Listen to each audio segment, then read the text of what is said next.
Welcome back. I have not done one of these videos in a long time. A lot of changes have gone on in my life. I've moved to Tennessee. I am teaching at a different school system now, and being no longer in Clay County, I've shifted a lot of my thinking. I've bought some new equipment. I've got a new microphone here that I am using. Very excited about that. Trying to test it out here. And I'm hoping to get a new camera soon, but I just wanted to say hello and welcome back, even though it's been, goodness, months since I've done one of these videos. I do want to pick up where I left off. My intention is to finish going through the textbook because it's a good example of textbooks pretty much all around the United States. And so I want to hit some of the highlights of what they're teaching that just isn't true, and really help students who watch this, teachers who watch this, parents who watch this, whoever, kind of have an alternative view and understanding that gives the other side of what's being taught in the classroom, to help them question, to help them challenge.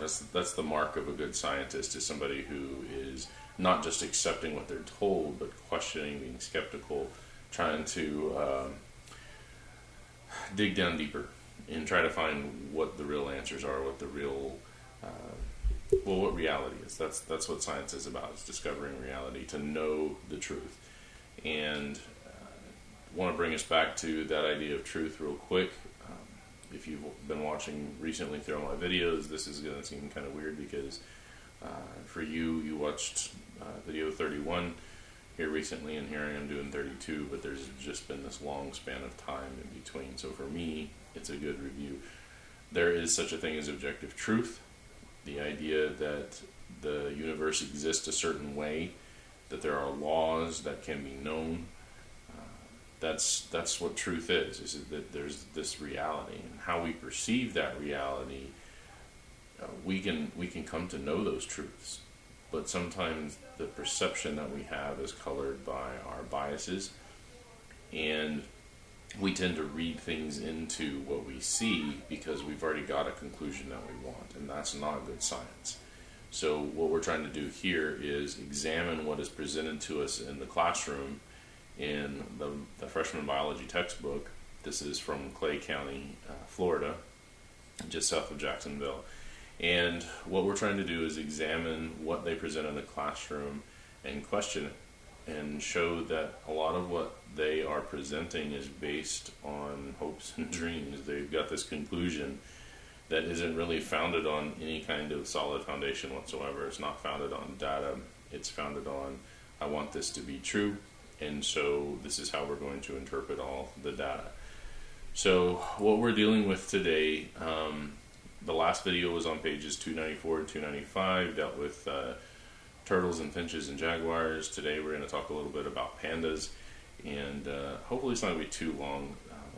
They don't have too much in the way of information, but like I said, I'm just going to try to hit the highlights.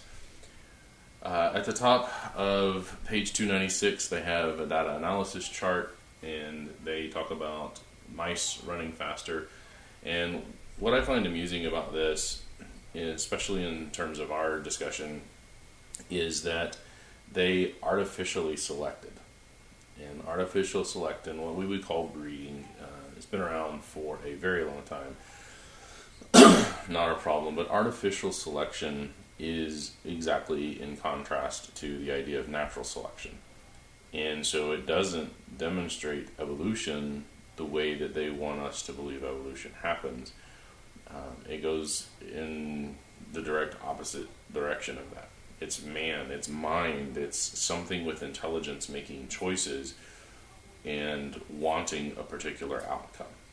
And that is the opposite of just letting them go and letting the environment put pressures on them so that those who have the traits already survive and those who don't have the traits will die off, which is what natural selection is. And again, we don't have any problems with natural selection at all.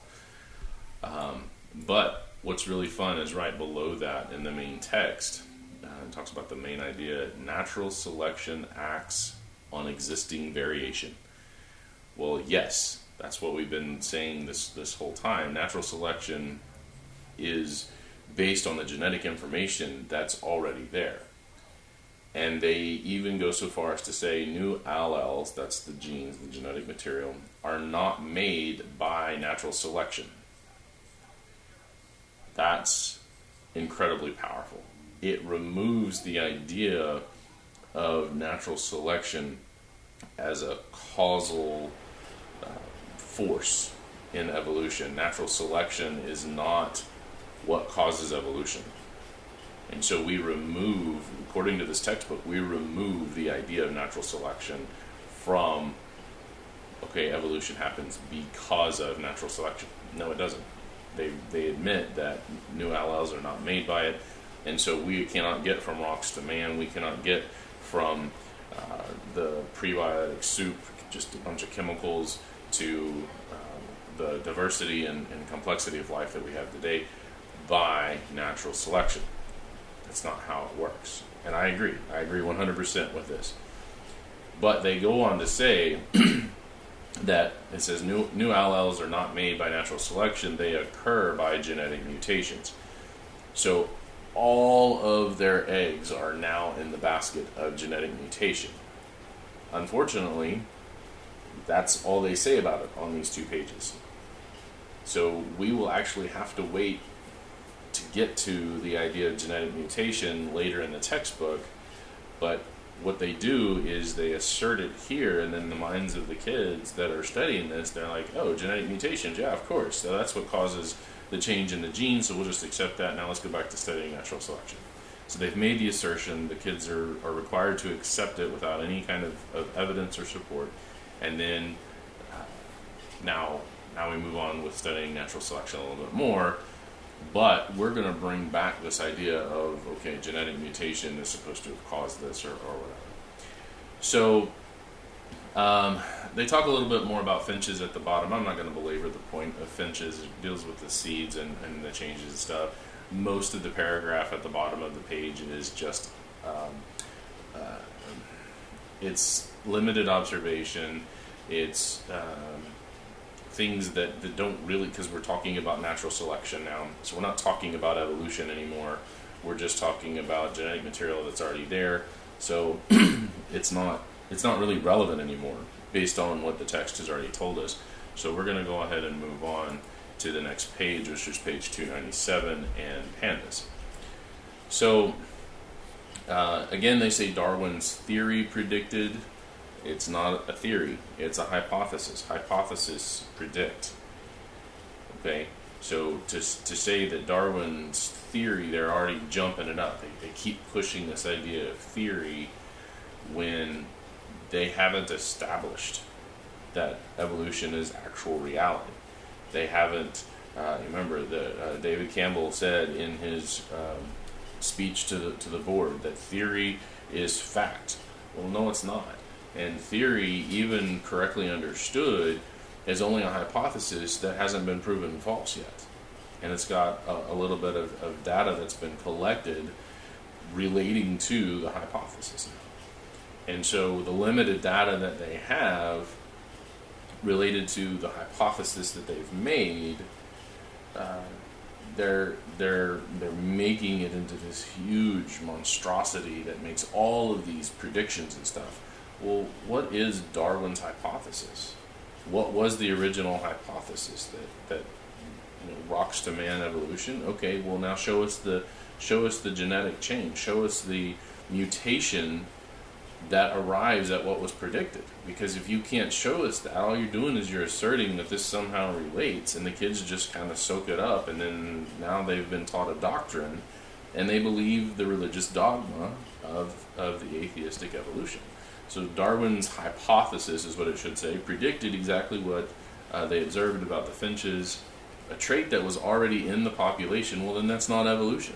Darwin's hypothesis is about that we all started as pre-life chemicals, and now we are here.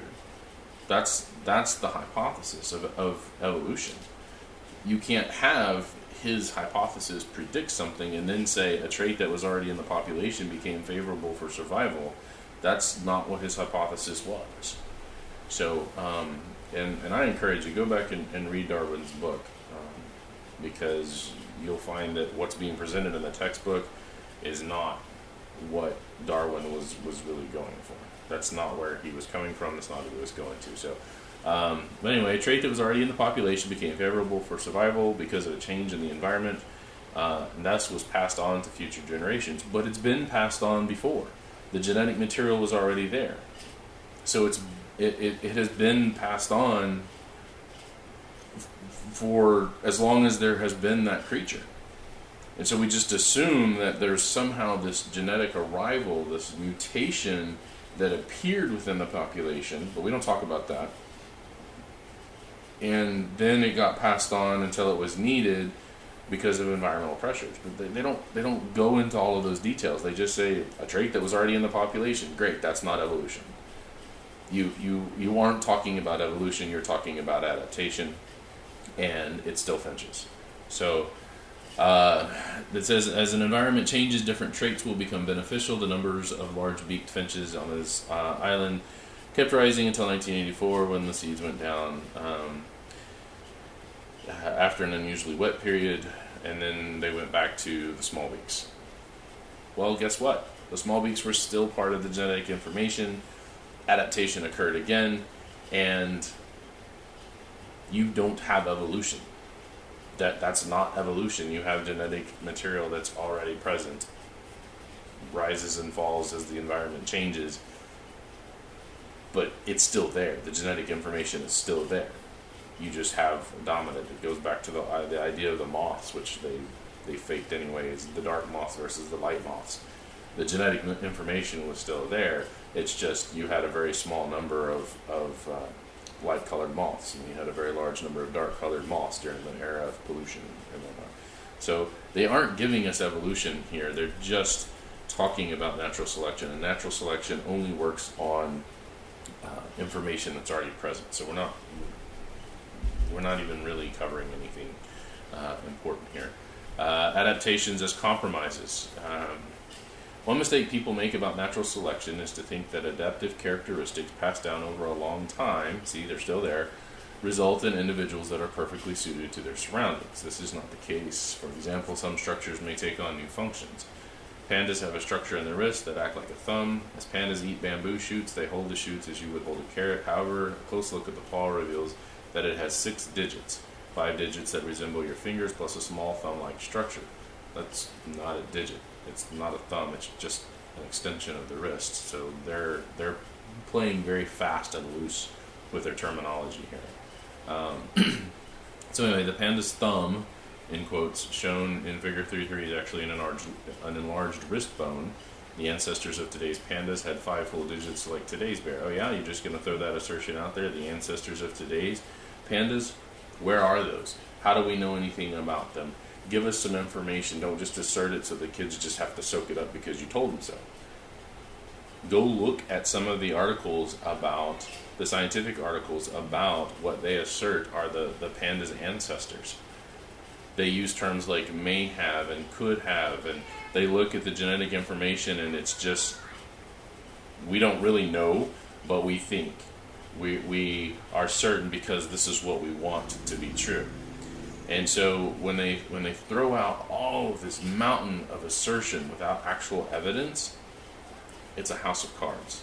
And it's easy to pull down. Okay, so what is the genetic change, the genetic material change that took place that allegedly gave the panda its enlarged wrist bone? You know, where is the genetic mutation that arrived?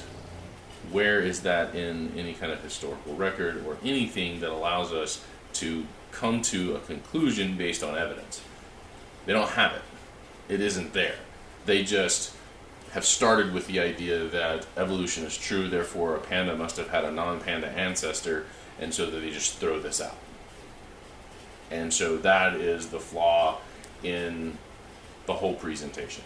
And it's over and over and over again, and they just put it out there for these kids to consume, and they don't ever teach the kids actual science. This is not a science class so much as this is a a fake fantasy history class. And here are your facts, memorize these things because we're scientists and we told you to, but we're not going to actually teach you to think for yourself. We're not going to give you we're not going to show you our method of reasoning, because this isn't actually a science class. That's what this ultimately boils down to. They're not teaching them empirical science. They're not teaching them to observe evidence and draw conclusions based on the evidence. They're just giving them things for them to absorb, to memorize, regurgitate on a test, and move on. And that's indoctrination. That is the same thing that gets accused of every religion in the world.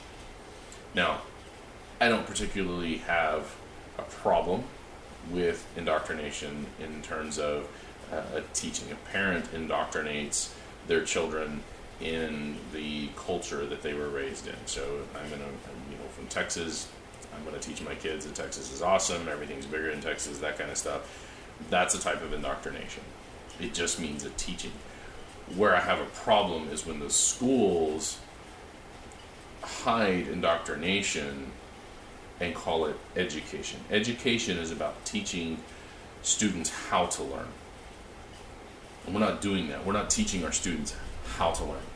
We're teaching our students what they should learn from us because we're scientists and we're teachers or we're adults or whatever, and you should just accept it because we say so. That is the absolute opposite of education. What I should be doing is throwing out some observable information and giving them as much evidence that is out there, and some of it's going to be hard for them to sift through, but they can eventually arrive at those conclusions if they're given the tools to do so. That's what my job as a science teacher is providing them the tools to come to their own conclusions, not sitting here just asserting that a panda had an ancestor that didn't have a thumb because somewhere way back when there must have been a genetic mutation because I say so. So that's all I got for today. I don't want to go too long with these, especially getting back into it. I'm trying to do a couple of pages every now and then. It's not going to be every day. I got a lot going on. But I do hope to make these a more regular thing, especially over the summer as I have time. Right now, I got to go do the dishes and mow the lawn, so I better get to it. But thank y'all for listening. Thank y'all for watching. Share it, subscribe, post comments. Whatever you need to do to participate, I'm happy to answer questions. And we'll see you guys on the flip side. Keep learning.